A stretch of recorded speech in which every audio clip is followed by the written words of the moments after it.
Good evening and welcome to the Claw Studio here at the Royal Opera House and to this Insight event supported by Rolex.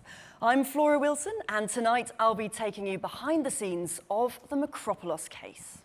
Leos Janáček's enigmatic opera tells the story of Emilia Marty, an immortal woman whose centuries-long life is a blessing and also a curse. It was Janáček's 8th opera and the last he lived to see premiered. And this November, it'll be performed here by the Royal Opera for the very first time in a brand new production directed by Katie Mitchell and conducted by music director Jakub Rauscher.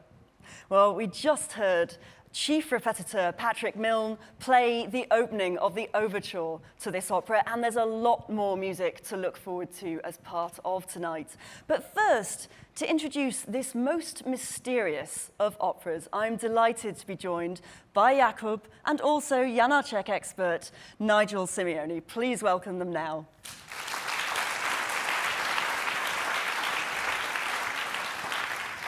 Jakub and Nigel, it's wonderful to have you with us. Thank you so much. What a way to begin. Wonderful to be leaping in with Janáček's music at the forefront.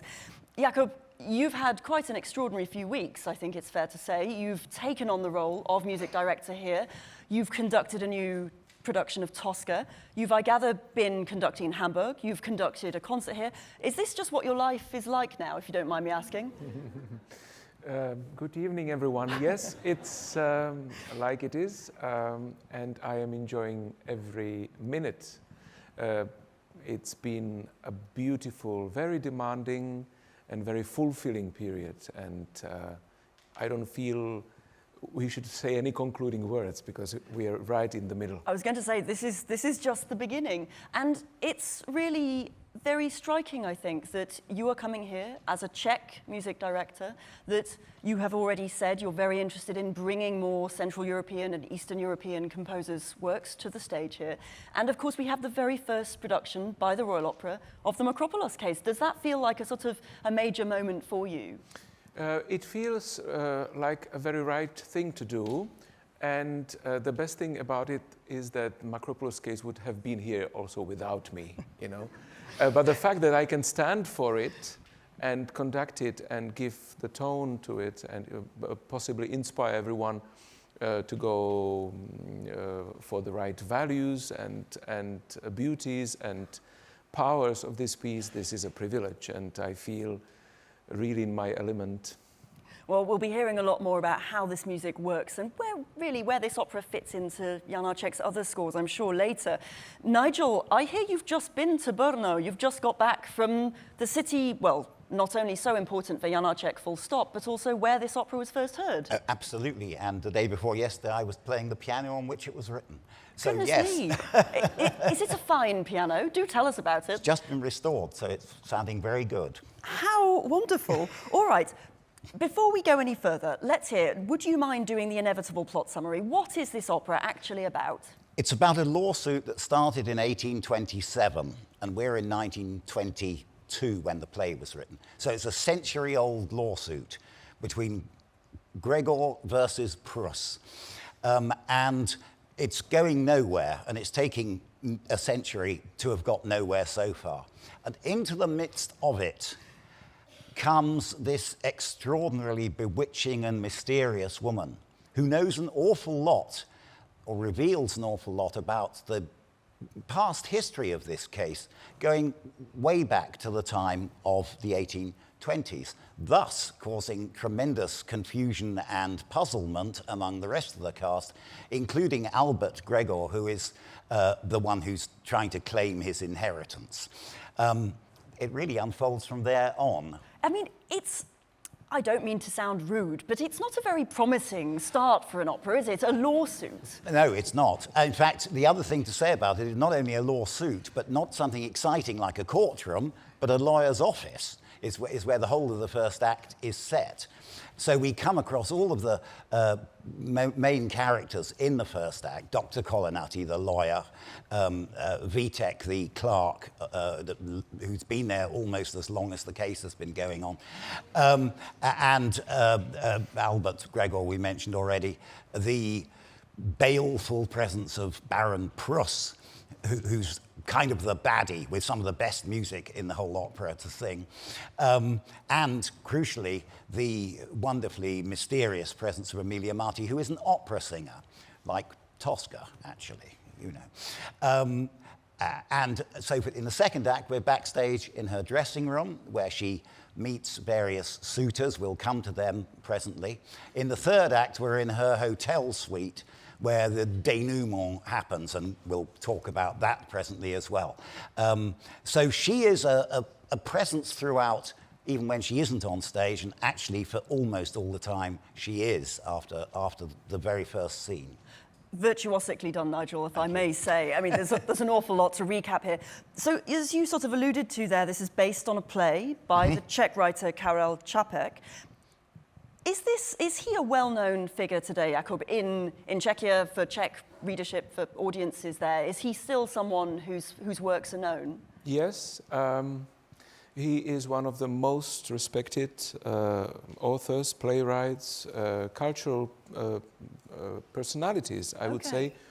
And I cannot really imagine a household in the Czech Republic of people who are just read or simply read and love books who wouldn't have his books there. Interesting. I mean, he's probably one of the most frequently read authors of all Czech times. Okay, and am I right in thinking his play is actually something of a comedy? Yes. That it really has a comic streak? It is officially called a comedy. I actually can, even if Janáček definitely takes it somewhere else, definitely deeper, it's interesting that Karel Čapek himself was surprised and kind of, he had doubts whether this can be a material for an opera, and he was even a little, you know, how should I say, he didn't consider this material his best.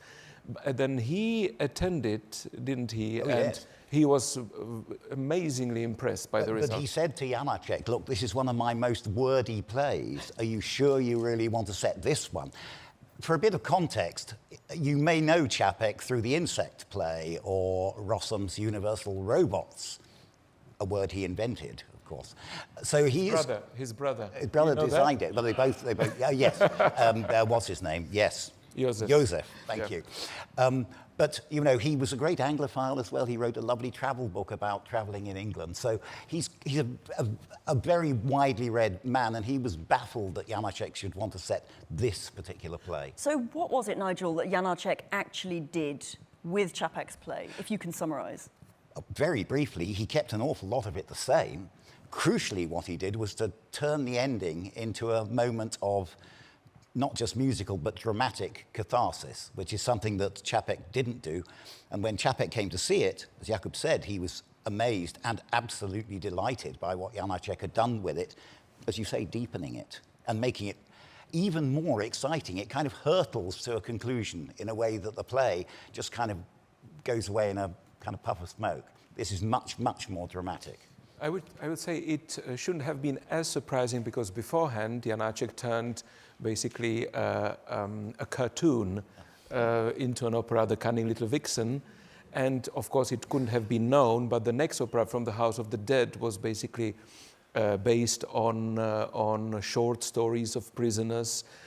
So he was very curious about what kind of material could be turned into opera in general, and didn't want to follow usual paths. And we're very grateful he didn't, because in this way he really became some kind of very specific librettist of his own. You know, he didn't design the story itself, but his way, guided by the dramatic instincts and experience, of course, to turn something not probable into an amazing opera foundation, you know, like a material that is unprecedented. It was his single-minded, stubborn, original, absolutely unique mind did marvels in this department, I have to say. We mustn't give any spoilers away, I'm aware. I'm not allowed to press you on spoilers on the staging itself, Jakub. But This is an opera where all the action happens indoors, unusually, I think, for Janáček. It's set in the present day, which is to say the 1920s, when he was writing the opera. Can you tell us a bit about the atmosphere that he creates? Before we get into the nitty-gritty of the music, what sort of atmosphere does this piece have? Well, I think this is an opera which, in a way, is most modern in its direction. It was definitely a plot which, with which Janáček addressed the living people most. I mean, actually, no, the vixen as well. But, you know, considering that an opera house in which the opera is taking place is also where, you know, the plot and the event are the same thing. So the possibility to link the audience to what is happening there, despite the fact that the main figure, I'm not sure if that's a spoiler or not, but we shouldn't say that. I mean, so she is immortal, you know, so the Emilia Marty is an immortal figure. So there's a component of a bit of a magic and fairy tale, which we so much love in the opera. But at the same time, it's really a material from now. So when the curtain opens, I think the public, back in Janáček's time, and without wanting to be, you know, spoiling the effect of our production, equally much in our case, should immediately feel this is our life. This is where we happen to be now, actually. There's no distance between where the plot is happening and what we live in a current situation. And I think that was the most important ambition of Janáček, to make the most effective shortcut emotionally and realistically between the audience and what is presented on stage. And to do it effectively with immediate impression, always with provocation.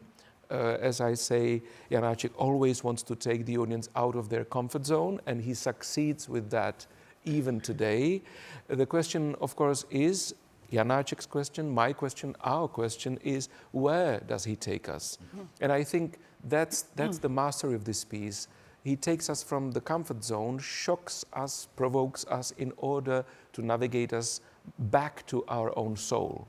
And that's exactly where I find most fascinating what he does with this material, that at the end of this very busy opera, it's one of the busiest operas existing, and this production is one of the busiest productions ever done.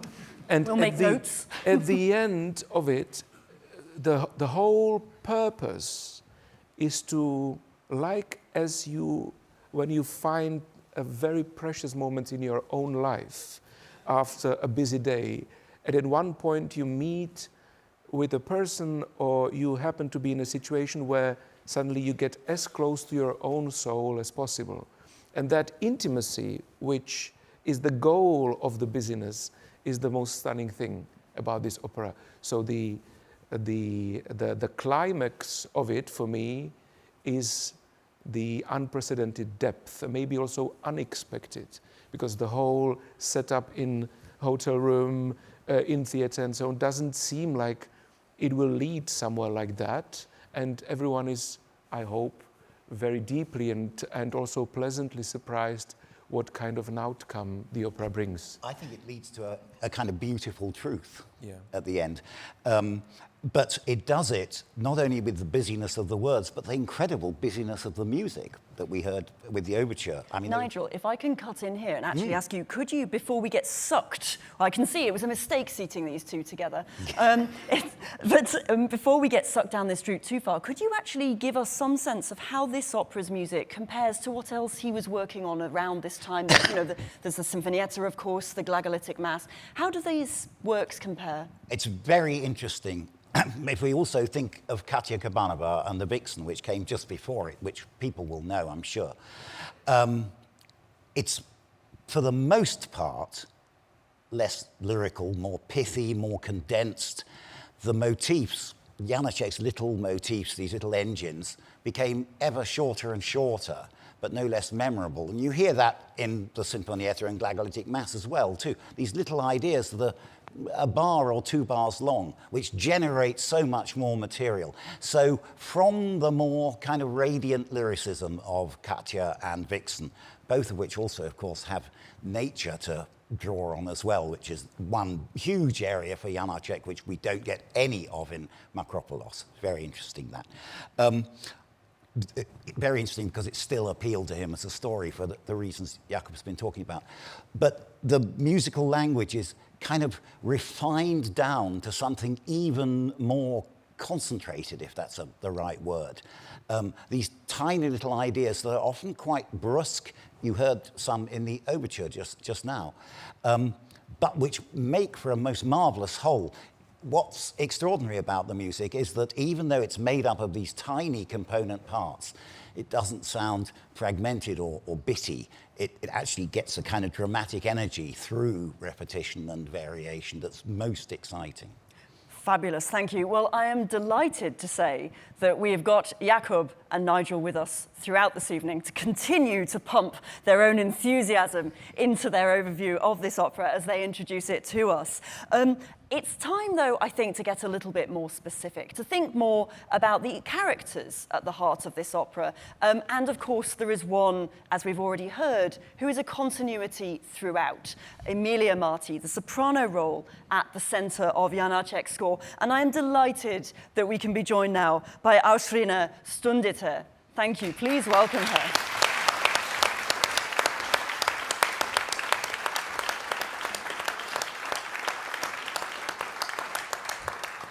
Ausrina, welcome. Thank you so much for joining us. So you're singing Emilia Marty. You are this woman, this mysterious character who runs throughout this opera. What is your relationship with this role? Can you kind of explain her to us as you understand her at the moment? Yes, I feel that she's very, first of all, of course, very wise, very experienced, stripped down from all the naiveties and all the mistakes that we could do through all our lives. She learned everything. So I feel her very strong, very cold, also very lonely, because she could not ever, she had many children, she could never raise them because, the fact that she's not aging would be obvious. She could never live through full relationship with someone because they're just getting old and die. And again, she cannot reveal that she lives forever. She has always to change places, to change identity. So, from one side, this could be seen as blessing. From the other side, this is a really horrible life. I don't feel that she feels pity for herself at all, but she's very cold. And actually, I feel that very Slavic. So like as harder life is, as louder I sing and as harder I dance and as more as I drink. So kind of this type of woman. That's really interesting because I wonder. That's the end. Is that a challenge to be able to keep that coldness at the forefront when actually what you are singing at times is so impassioned? Do you find, is that a kind of tension for you as a singer? In this opera, well, Janáček writes so genial. There is never misalignment from words, from emotions, and from music. So there is never so that she would sing something and would mean something different. She gets real and emotional only at the end. Because before, I think she even doesn't allow to herself to pity herself. She realizes herself that she actually doesn't want to live anymore only at the end. Because before, all the time, she fights like a lioness for this recipe. So she's not immortal totally. So her recipe of immortality is valid only for 300 years. So after that expires, she has to renew it. And for some inexplicable reason, she forgot it in drawers of one of her lovers. So, and why didn't he drink? We also don't know. So anyway, what was I saying? I don't remember. So she was fighting for this elixir really very hard. And only at the very end she realized, actually, why do I want to live further? I'm not happy. I'm bored by everything. I did everything. I experienced everything 1,000 times. and nothing new is coming. I don't feel any passion. I don't feel any passion, not for singing, not for success, not for money. Everything is oversaturated. So she decides not to go further. Thank you so much. Nigel, I mean, this, especially as Astrina is explaining her, this is a really complex, psychologically dense, complex character. Do we need to talk about Kamila Stuslova and Janáček's relationship with women? Well, only insofar as the minute he saw the play in Prague, he wrote straight to Kamila to say, I'm going to make this into an opera. Can we just, who is Kamila Stuslova? Kamila Stuslova was his muse from 1917 onwards. And, how can I put this nicely? In his imagination, she was the great passionate affair of his life. In reality, she was a delightfully normal mother of 2 children who was happily married to an antique dealer in Písek. So both those things are true. Janáček sent her over 700 letters between 1917 and... How old was he? Oh, yes. There was also a bit of an age difference. About 35 years age difference between the 2 of them. So Kamila was an obsession, a kind of creative obsession. In reality, they probably had their first kiss about 6 months before he died in 1928. So, and that's not a euphemism. I literally mean they probably had their first kiss when he was near the end of his life, and they'd already been in correspondence for a decade. She wrote very many fewer letters back to him, and he destroyed most of them, so we don't have much of the other side of the correspondence. But he just poured out his heart at her, and she was a tremendous creative influence, except he kept killing her off. She was the inspiration for Katya, and look what happens to her, bottom of the Volga by the end of Act 3. She was very much the inspiration for the Vixen, who of course gets shot, and she is very much the inspiration for Elena Makropulos, alias Emilia Marty, and well, she lives to be 337 years, but no more than that. As Ostrina was saying, she just gives up. So it was a bizarre relationship because all the time he was writing Makropulos, he was sending Kamila letters saying, you know, I'm getting inside that chilly woman, that brrr, he called her. But I'm going to make her human, I'm going to make everybody love her. And I think he sort of does at the end. Yeah, but really only at the end. Only at the end, absolutely. But yes, so that's the pleasure of postponement, no? Exactly. Yeah. So, Jakob, you've described how in this opera there are all these male characters kind of almost in orbit around Emilia Marty, as though presumably they too share Janáček's capacity for obsession with a woman. Is there something in that, do you think? Yes, I think Janáček was in a way all of those men in his heart. As we were talking here about Jenůfa, I said he was maybe... He sympathized with also with Jenůfa's mother. You know, he very much projected his own extreme character, extreme in brutality, extreme in compassion, extreme in empathy, as well as lack of sensitivity. And I think I see him in every single male protagonist of this opera, as if how many male protagonists are there? I mean, 8 or more. I think they are all kind of Janáčeks orbiting around Kamila Stuslova. Well, it's funny that you should put it like that, because what's going to happen next is a little unusual for our Insights events here at the Royal Opera House. We're going to run something of a kind of Royal Opera dating show. Think of it in those terms. We've arranged for a few of these men, these male characters, to come and parade themselves in front of us. And our Emilia is going to see what she thinks, as it were. So, Jakob, we're going to meet Albert Gregor first, I think. Would you mind just telling us quickly who he is as a character? Yeah, so he is the central figure. He would be probably seemingly the closest to what officially would be normally an opera lover. And he is this guy who is losing the case and sees, when Emilia Marty, when you appear on stage, suddenly sees for many reasons that through the appearance of you, he is going to be saved. So he thinks finally he might win the case. That's one aspect. And also he is a hysterical character who immediately falls in love with Emilia in a way which is really histrionic and totally out of this world. And I think his music reflects this extreme of,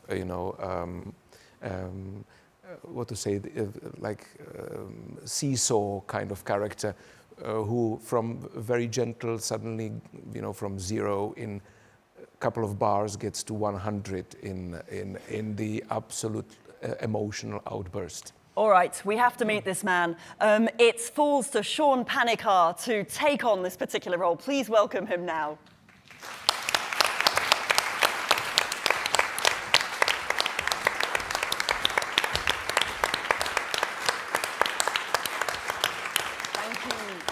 Thank you so much. Before you and Patrick Milne back at the piano again, thank you so much, Patrick. Take it away with some of this music. Sean, could you just tell us, what does it feel like to sing music of the kind that you're about to actually launch into, this character who's sort of on a knife edge? Yeah, as Maestro said, he's so emotionally unstable that it goes back and forth with these wild, crazy emotional extremes. So it's a lot of fun to sing.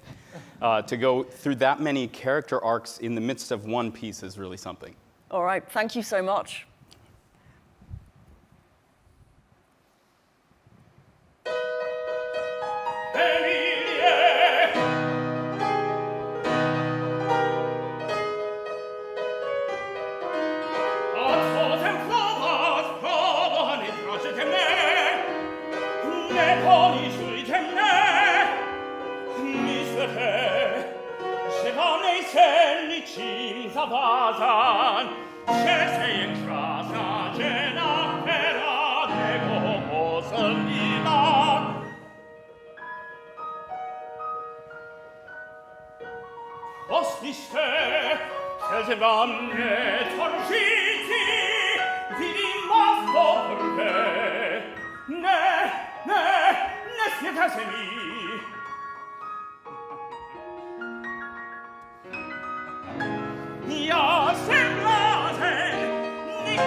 Człowiek nie drzwi, jego zwierzę, wykuzuje te, nie to straszne, o, rzekł wam to, nie do. Emilie, wi przecewite, jak się krasna,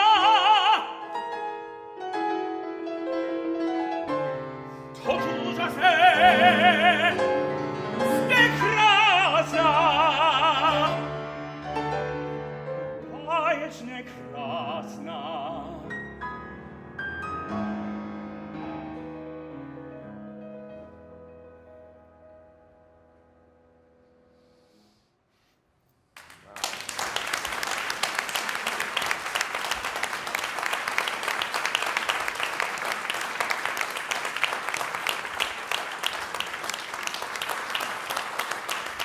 Sean Tanaka and Patrick Milne, giving us 0 to 60 as promised. Jakob, for those of us whose Czech isn't quite the standard it could be, tell us a little about what was happening there. I mean, he really is confronted until this moment by this enigmatic coldness of her, and he is constantly adding up to his requirements to his dealing with this case, these personal attempt to get her emotional attention, and he just wants her love back, and then he just loses it and reacts on her coldness with this outburst of combination of love, rage, fury, and basically he threatens, he says, if in an extreme shortcut, which is not appropriate, but he says, if you don't love me, if you're not going to love me, then I kill you, because this emotion is not something I can stand. So either you will be mine or I will kill you.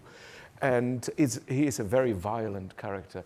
I would be very worried if I were Emilia, Marty, or any. I was going to say, to turn to our Emilia, Marty, I mean, Austrina, how do you deal with this man? Well, Emilia knows that this is her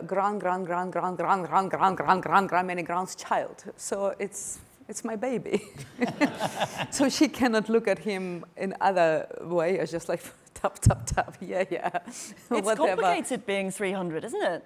It's really tricky. Yeah, like, no, I don't understand this anti-aging, anti-aging company and campaign. And if people really succeed not to die, I don't know, why do they want that so badly? It's an interesting thing that Čapek says in the prelude to his play, that he was accused, having written this play, of pessimism. And he was compared to Bernard Shaw, who, Methuselah? Back to Methuselah, yes. Methuselah, yes. Who thought like being ageless or like being able to live many hundred years would be an advantage. And actually, Čapek replies something along the lines, I'm actually, on the contrary, I feel to be an optimist because I'm showing the beauty of human life, and not that it's so miserable that it needs to be extended in order to be appreciated.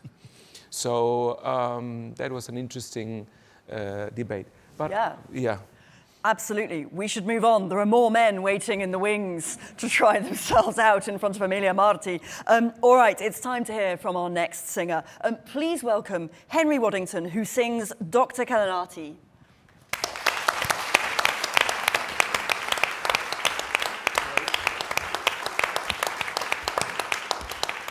Henry, welcome. Thank you for joining us. Thank you. Could you just tell us a little bit about your character before you sing? He's a lawyer. His family have been dealing with this case for generations. I think he's a little bit fed up with it. It's coming to an end. I think he wants it to come to an end. Then this lady arrives and throws a bit of a spanner into the works. He's a man of, I would love to say he's a man of few words, but unfortunately he's not in this piece. I spend about, it feels like an hour, but it's about 15 minutes, I believe, in Act 1, and I don't seem to shut up. It's an interesting, he doesn't believe her at all until about the last 5 minutes of the opera, when suddenly he does believe her. Fantastic. Jakob, since you have masterminded the extracts in this section, again, could you just tell us what's going to happen as Henry sings here? First of all, the load of the text. I mean, this is probably one of the most talkative roles in the whole opera repertoire.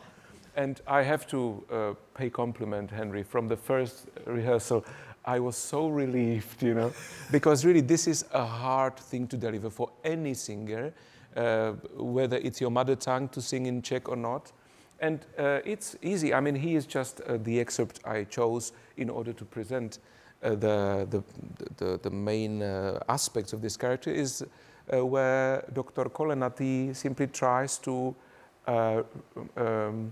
summarize in many words, I mean really hundreds of words, the dozens of, I mean hundreds of years of the case.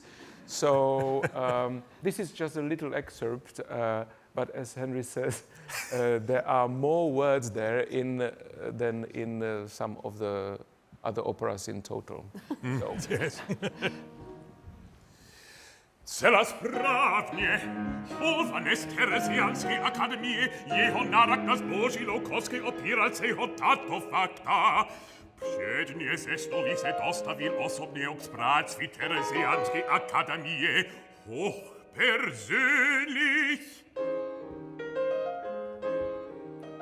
A proklasil, že odestává celé svruchopsané zboží den genannten minderjährigen Žečeněmu Gregoru, který sobata majoren vidstává se vlastníkem item pro sekundo. Že Žečení nezleteli, dostavila rozkaza za živobytí ze stolého požitky a výkazy fruchtopsaného zboží s titulem Besitzer und Eigentümer.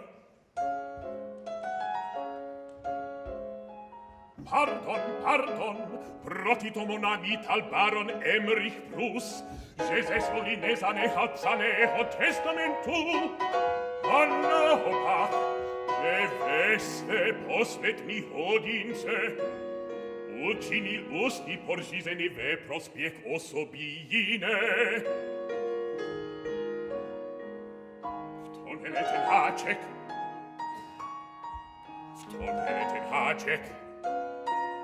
Hned vám to ukážu. Umírají si se vysoké horečce pochlasí několikrát, že zložilo kofter na Gregor cukomem sol. Po česku, že horží makovi.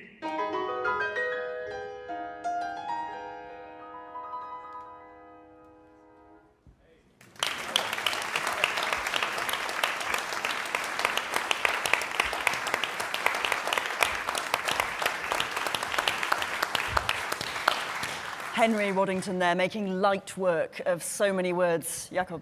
I just wanted to say a little insight, since we're here for that Janáček, not only that he put so many words, but his notation. Normally, you would just have notes, you know, musical notation, and under every note, or a couple of notes, there's one word.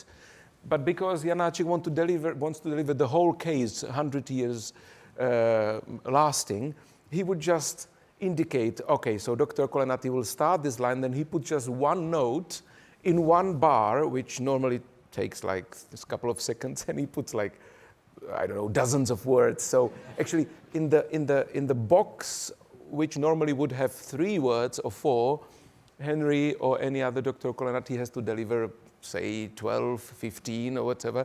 So it's really a race for word delivery, which of course is done not just for the purpose of nothing, but to actually show the complexity of the case, and also that he is kind of fed up and he is interested just to deliver the message as quickly as possible so that it's over and he can go on in his life. Nigel, I was going to ask you actually about, I mean, at risk of stating the obvious, it's a completely different mode of vocal writing between those two characters that we've heard so far. I mean, Janáček was really very skilled at bringing these characters to life through this kind of details. Through vocal characterization. This has got very little to do with speech melody, which is something we might come to later on. This is simply the same sort of genius Verdi had, actually, for instantly characterizing his people and differentiating them vocally, while still having all that within something that feels as if it's of a piece. It's a brilliant thing. It really is, and what a treat to hear all these characters singing at close quarters. It's time for another one. It's time to hear, in fact, from Baron Jaroslav Prus. Please welcome Johann Reuter to sing some of his music.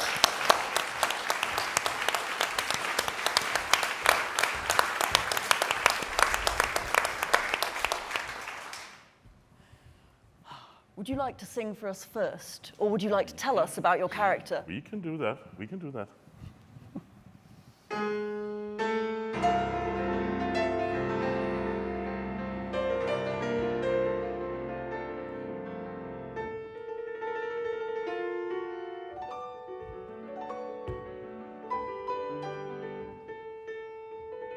Dovolte mi drive otázky. Máte nejaký zvláštny zájem na osobě pána Gregora?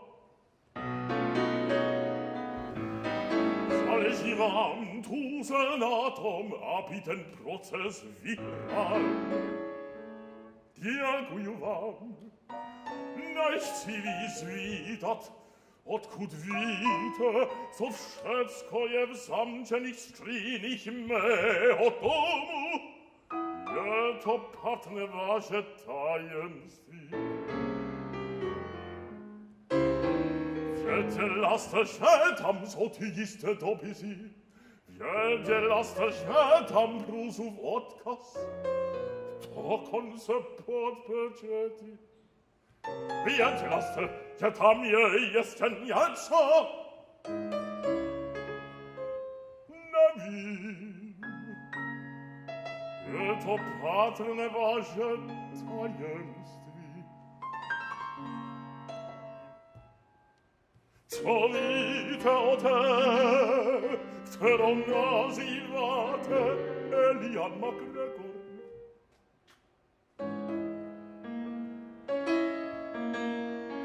Vy snad víte něco více o té.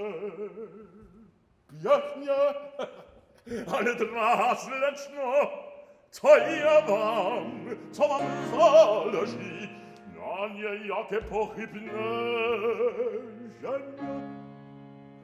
Před 100 lety.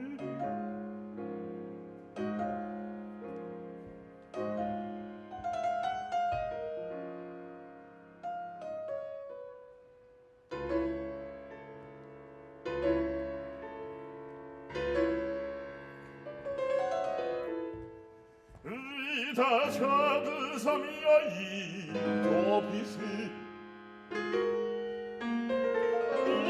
Úžasné vášnivý typ, ta ženská.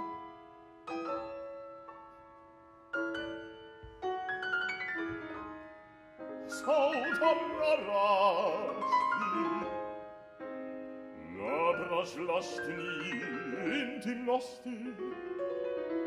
Nejsem mladých slečno,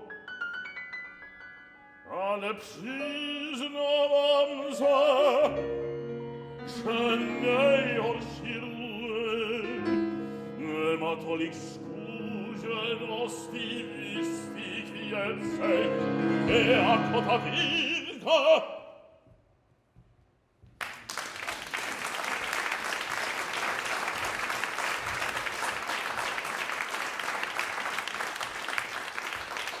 So much, Johan. I think even without understanding the text you were singing, we get a very different kind of energy from you. Tell us a little about your character. I think he would call himself a bon vivant, but he is an opportunistic. Is that the word? Opportunistic scumbag of the worst kind. He is the opponent of Gregor in the court case. And it's been happening for hundreds of years, this case. And I think he's lost interest. But suddenly the lawyer of the opponent comes to his house and say, I know what you have in one of your cupboards. And that's true. There's a will down there that relates to the case. And of course, I then follow the lawyer to his office, where this mysterious woman is waiting. And being this bon vivant, as he sees himself, he goes, oh yeah, I'll do something about that, and that's how the story develops. It's nasty. Alfred, may I come to you? I mean, how does Emilia take it with the bon vivant approaching as such? Oh, not better than anybody, any other man. He's not very lucky. Apparently, the deal to get the love elixir was one night with him, and that was non-negotiable. So I gave him that, but in the way that he regrets deeply. Yeah, that's not going well. All right, thank you so much, Johan. It's wonderful to hear from you. Thank you.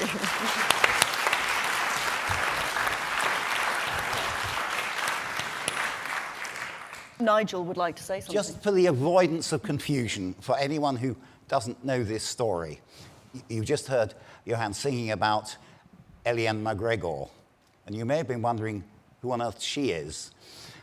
And you're about to hear someone else talk about Eugenia Montez, and you may be wondering who she is, especially as we have Emilia Marty right beside us, who is going to tell you at the end that she's actually called Elena Makropulos. This is a level of confusion that is just worth having in your head. Of course, these are all her previous lives. But in case you were wondering what on earth, who on earth these people are, they're all, we'll call her Emilia for the avoidance of yet more confusion. Have I forgotten one? I have, haven't I? Evgenia Mishkina. That's right. Yeah. That's Elsa Müller. Elsa Müller. Elsa Müller. There's an English name missing, I have to say. No? Well, Eliane McGregor. Oh, well, of course. I mean... Yeah, Scottish. With apologies to any Scottish people here, it's sort of English. Yeah. Sorry. But actually Scottish. I wanted to say one thing also, just one comment, one sentence. From a musical point of view, how talkative Dr. Kolenati was, how many words in every bar. And prose, it's like complementary. Stretches of music, a lot of silences, a lot of time to think, you know, him waging every word, how to use it. You know, it's amazing. These two characters together create actually kind of a normality, but each of them separately are very extreme in a way. Yeah. Fascinating, thank you. It's time for the last of the male characters we have lurking in the wings for us tonight. I am delighted to be able to welcome Alan Oak, who plays the role of Count Hauk Schendorf. Please welcome him now.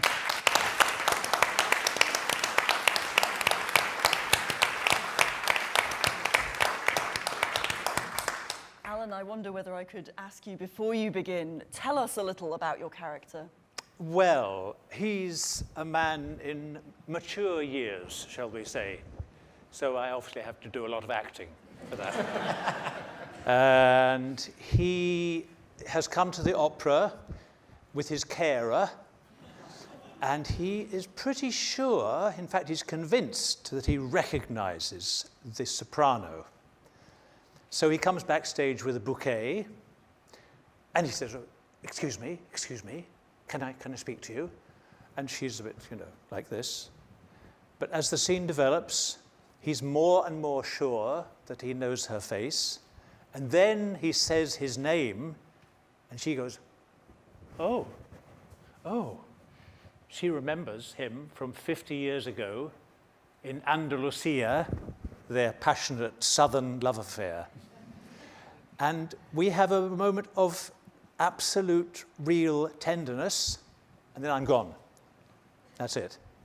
Fascinating. Altrina, I mean, how does it feel to you to suddenly have this moment of kind of warmth in an opera where, as you've already said, you are such a chilly character otherwise? Yeah, this is probably really like 5 seconds of her real emotion showing off, which will be wiped down immediately by the next event. That, like there's nothing stopping there. Everything is like in a rat wheel, new things, new happenings happening. But there are 5 seconds of true. Well, for her, it's just pain to see, like she was always avoiding that moment. She never saw none of her lovers in this state, and this is the first time maybe that she really cared for him. Maybe that was not a big love, but if they had good time, she liked him. And now seeing this person in this state and her being still young and, juicy, it's just really, really sad. I should say also that this role, this section can be comic, or it can be tragic, or tragicomic. I think more in this, it's more tragic, but it can also be a comic scene. Yeah. But I think in this production, it's more of a pitiful scene, I would say. And tell us, are you going to be singing this moment where you are at the opera, where you are speaking to Emilia? Yes, we start with me coming in and saying, excuse me. Wonderful. Thank you so much. Dovolte prosim.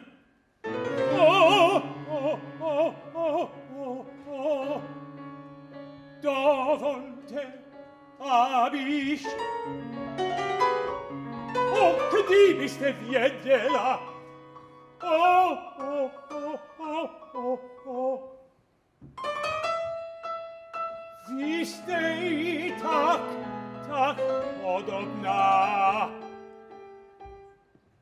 I ten las oči cielo O viste cela ona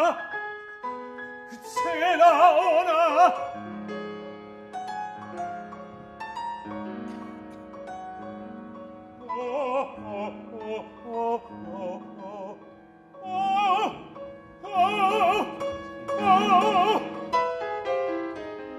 Ja jestem totiž idiot Tak, tak Hauk idiot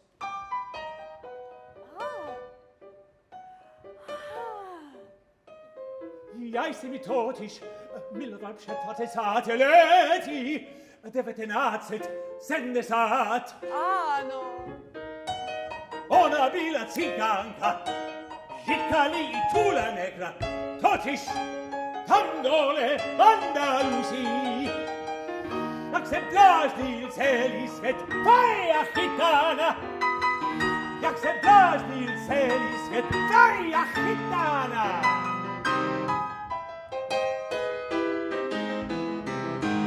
Ja všetko tam zanešal Všetko u ní Ja pak zůstal Po celý život pitomý Radši rozumět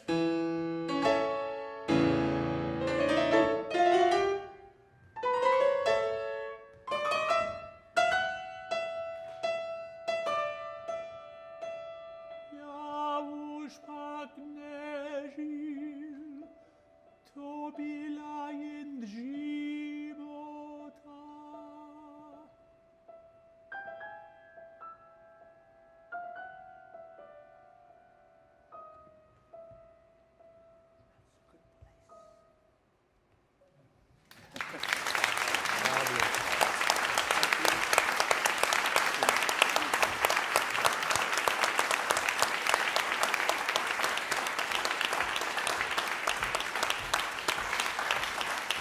Alan Oak there, and Patrick Milne there as well, who we should really pay tribute to as a man with surely more than 10 fingers.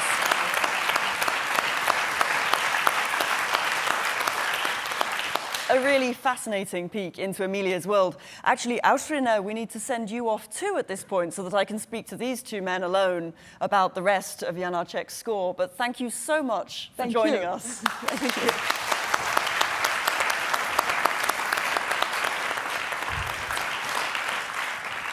All right then, back to business. Fascinating to hear about these different characters, the sheer range of characters that Janáček is managing to bring to life through music. A little later, we're going to hear from a very unusual instrument that he brings into this score. But I wonder whether we can talk first about other things that make this particular opera score so distinctive. Nigel, I think there's one other character I believe we need to talk about a little, and that's Krista. We haven't heard about her yet. Right, Christina, who is an aspiring opera singer. So she has a very complicated relationship with Marty. On the one hand, she's completely starstruck by this legend of the stage. On the other hand, of course, she wants to see her own career advance as well. She is the daughter of Vitek the clerk, by the way, so you know everyone's related to everyone else here. And she has a boyfriend as well who is possibly the most mistreated character in the whole opera by Marty, who happens to be the son of Baron Pruss. So those are two minor characters who have a very charming role, especially in the second act, actually. But Krista is really important because she is the kind of catalyst for Janáček's denouement, which I don't want to spoil. But she's very important even though she doesn't have an awful lot of notes to sing.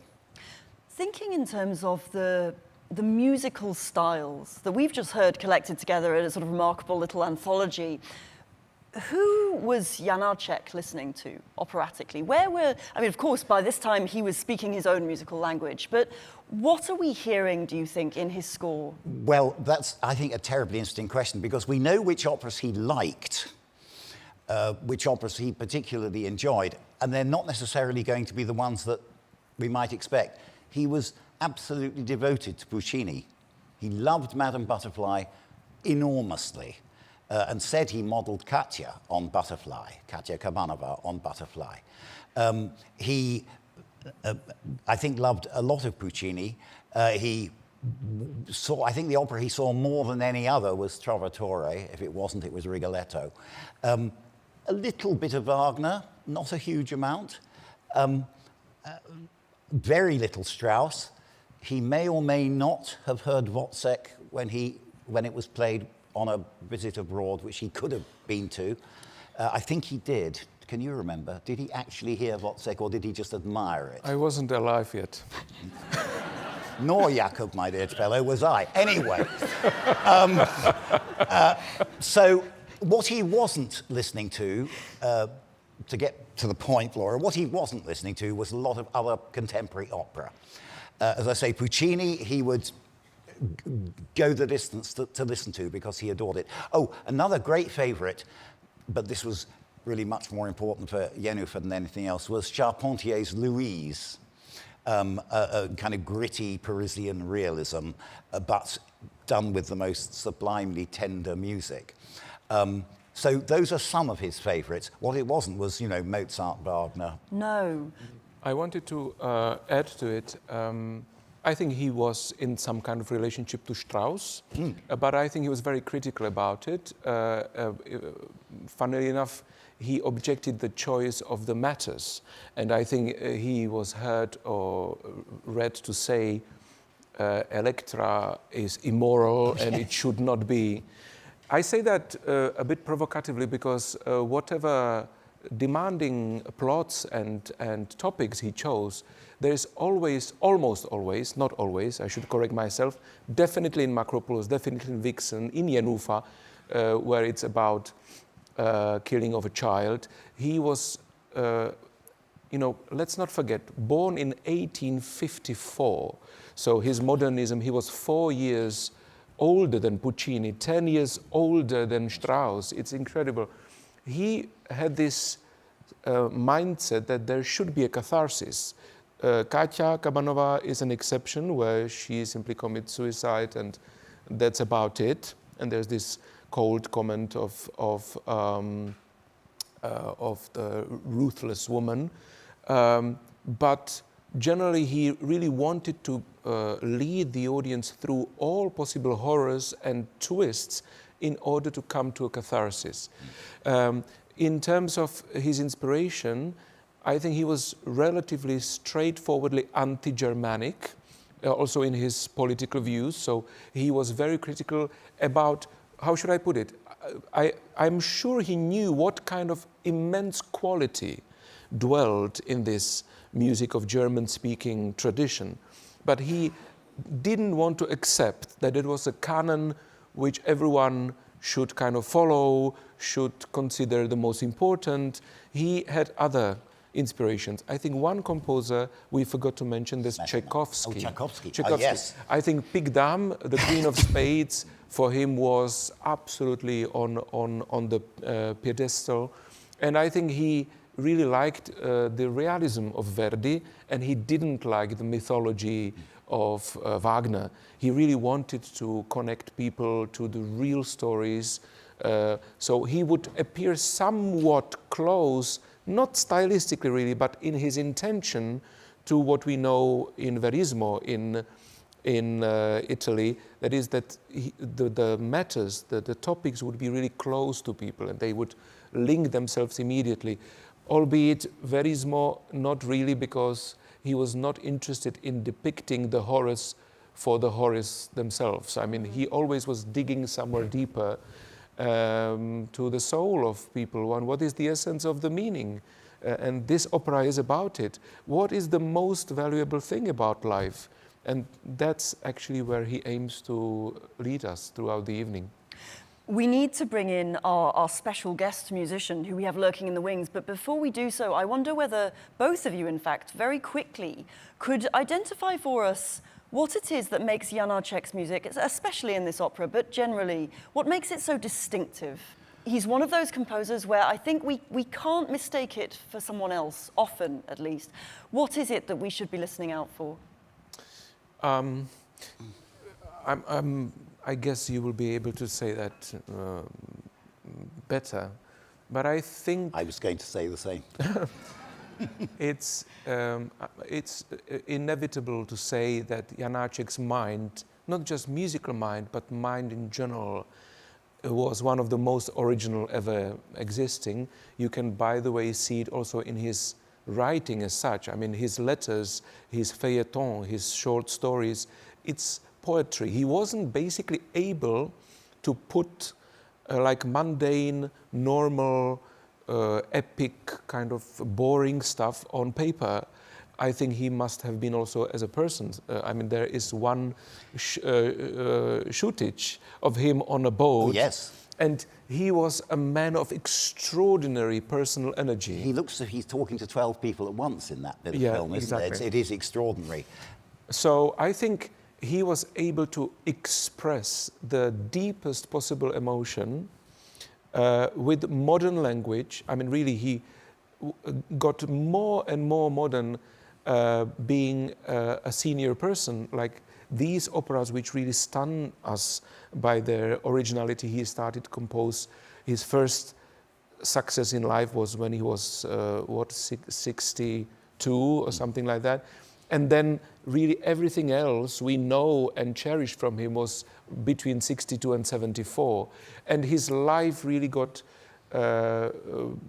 incredibly active, and he had these affairs, and he got really younger and younger in his character. And never became less belligerent. I mean, he was always quite an awkward so-and-so. There's a wonderful letter that he wrote after hearing about a performance of the Sinfonietta in Dresden.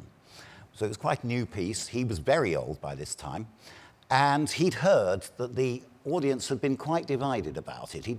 The newspapers had been very nice about it, but apparently the audience, there'd been some boos, there'd been some cheers.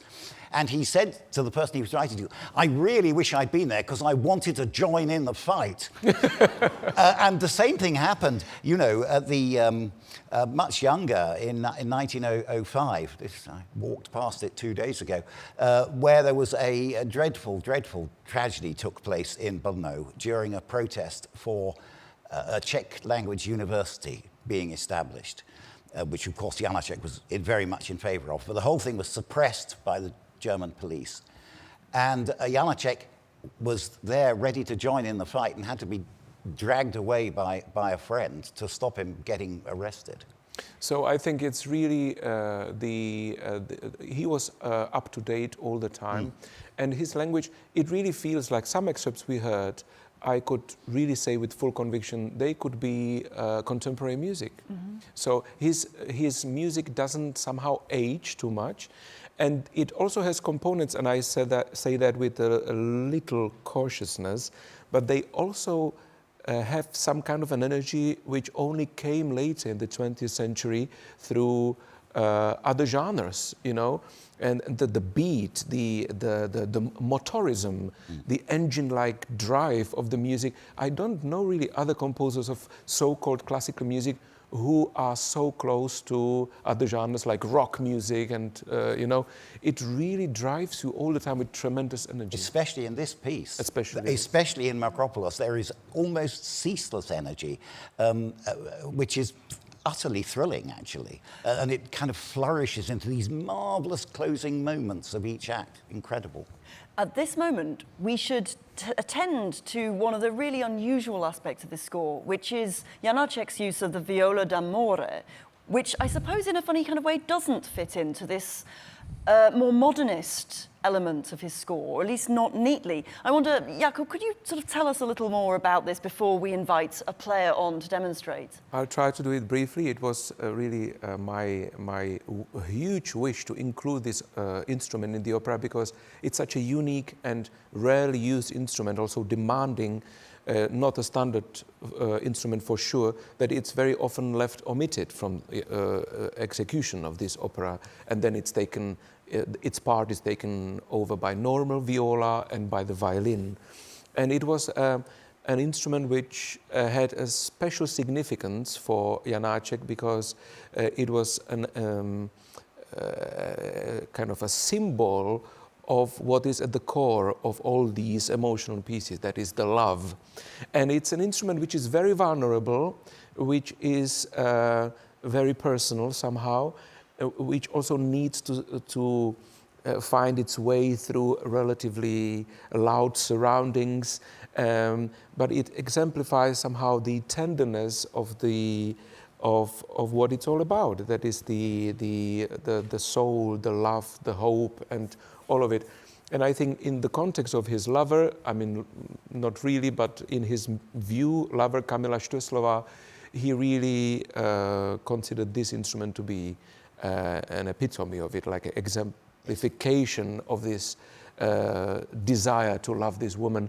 And so it found its way to many of his scores, in some of them impossible to be played. You know, basically it's sometimes more an idea, very idealistic, more an idea than reality. Like the name of it. Yes. In some pieces, but here it really But here matters, it really matters, yeah. Okay, so in that case, the moment has come. Let's welcome back Patrick Milne on the piano and also violist Amélie Roussel, who will be playing the viola d'amore for us. Welcome.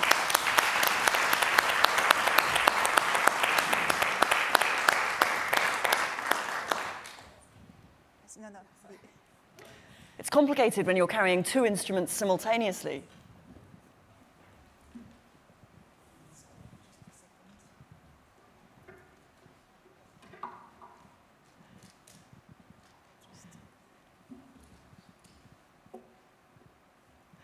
Amélie, thank you so much for joining us. It's really a pleasure to have you here. Can you tell us, so you usually lead the viola section of the Royal Opera House Orchestra. How different is it to play the viola d'amore compared to a normal viola? So I play both in Makropulos, which is a challenge.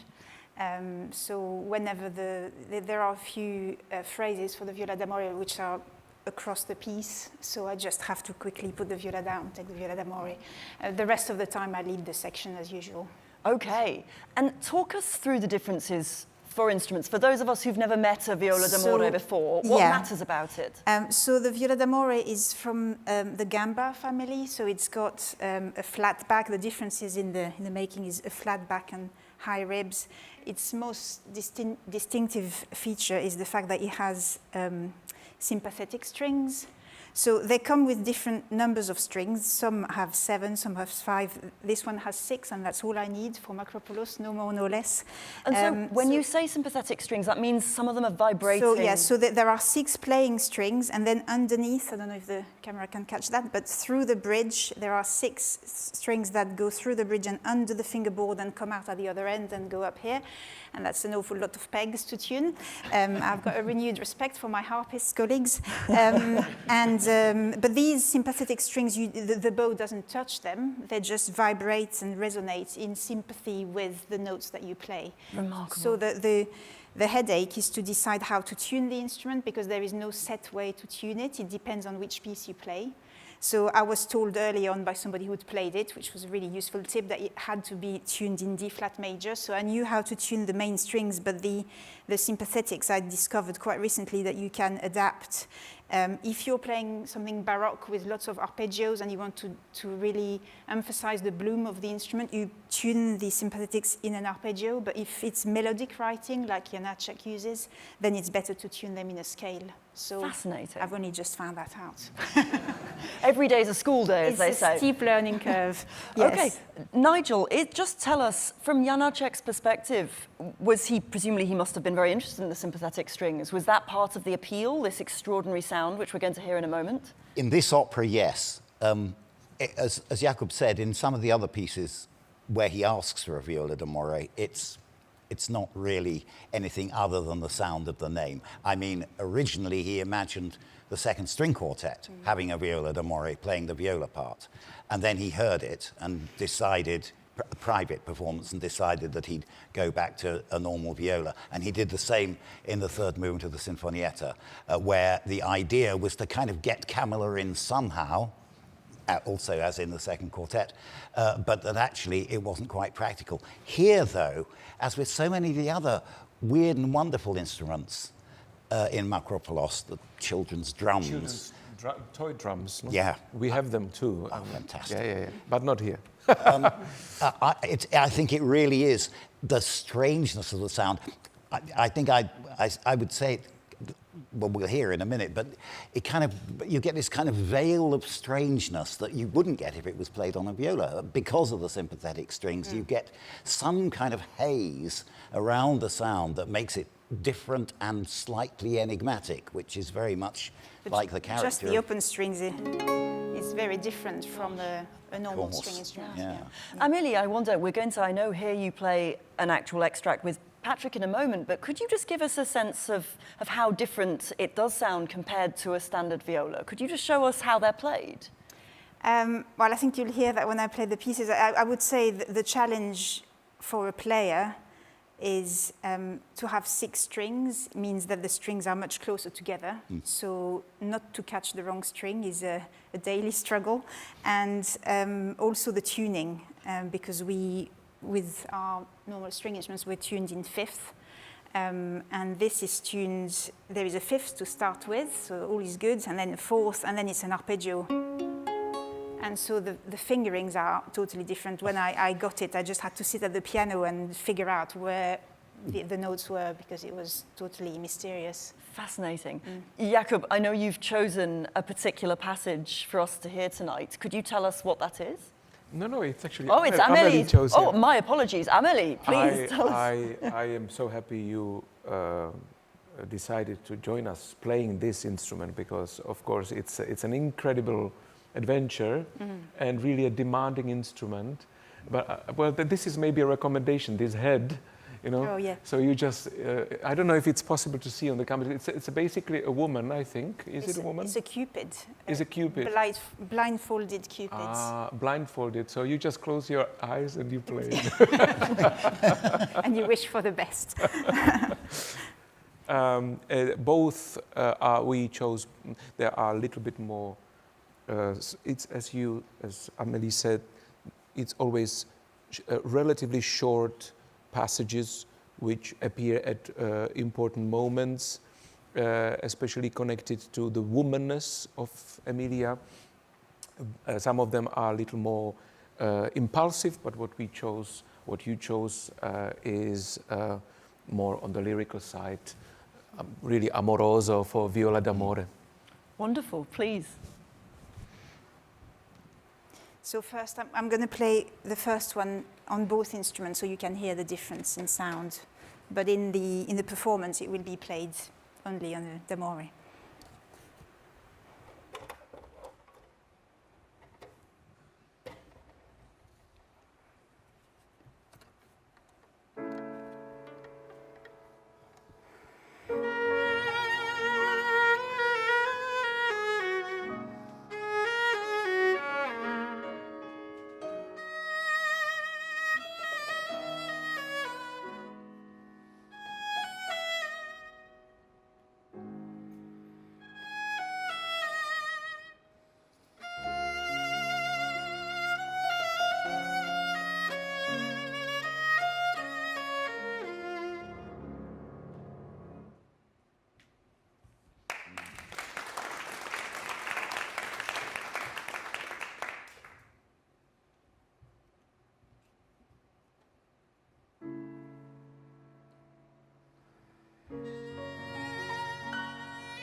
Emilia and Patrick, thank you so much for sharing that. I know you've got one more piece of music to share with us. If I've understood correctly, that's going to close our event this evening, so don't go anywhere.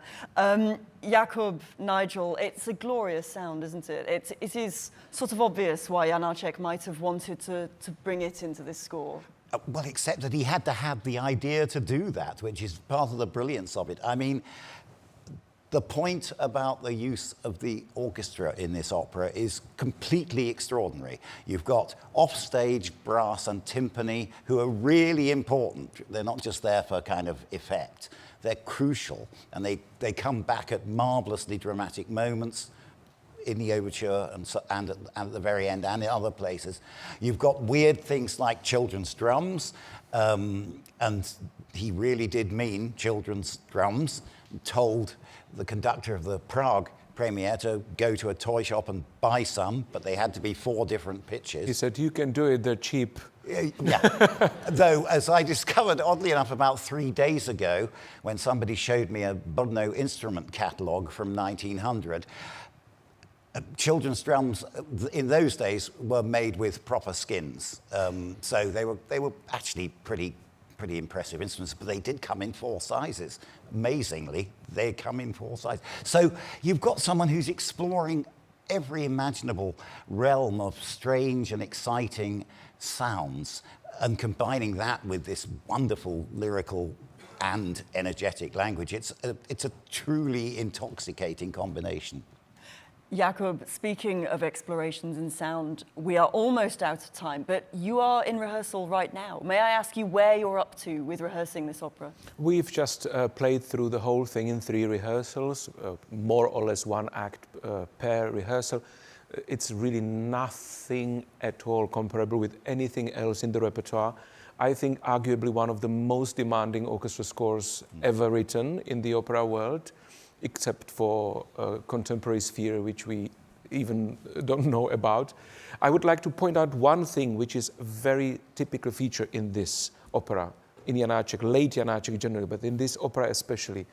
He would dwell for long stretches of time only in the highest register or only in the lowest possible register, and he would like invite all available instruments, all instruments which can do it, to just get into that corner and be creative in the stratospheres, and then later he would just rush everyone else who is able to do that, on the contrary, into the basement, like very typically all 3 trombones and all double basses and all celli in the lowest possible register. But he also drives the musicians crazy, like the viola section would be very often appearing for portions of time much higher than normally the violinist would go. The double basses very often have treble clef, that is the one used for the violins. So it's really very imaginative. He was criticized at his time for being kind of a dilettante who didn't really know how to do stuff. On the contrary, he was really visionary, and he would use the sphere of orchestra sound in a way which you really don't find anywhere else. And also within Janáček oeuvre, there's no other piece like Makropulos. So if you watched and heard Jenůfa or anything else, what you get in Makropulos is absolutely unique, extraordinary, and unrepeatable. That also explains why Janáček doesn't have anyone similar. In all textbooks or books about music, he always gets his own chapter because there is nothing really close to it in the whole literature. Jakub and Nigel, it's been such a pleasure to speak to you, to hear from you this evening. I think we could probably have carried on talking for hours, but for all of our sakes, I will have to bring this to a close. We are out of time, but I am so looking forward to seeing this on stage in a few weeks. I hope many others are now as well. Directed by Katie Mitchell, conducted by Jakub Proszę, this is going to be the Royal Opera's very first staging of the Makropulos Case by Janáček, and it opens on the main stage here at Covent Garden on the 4th of November. If you don't already have a ticket, you know what to do. Go to the website. You'll find more information and anything you might need right there. For now, I'd like to thank all my guests this evening All of you watching here in the Claude studio, thank you for coming.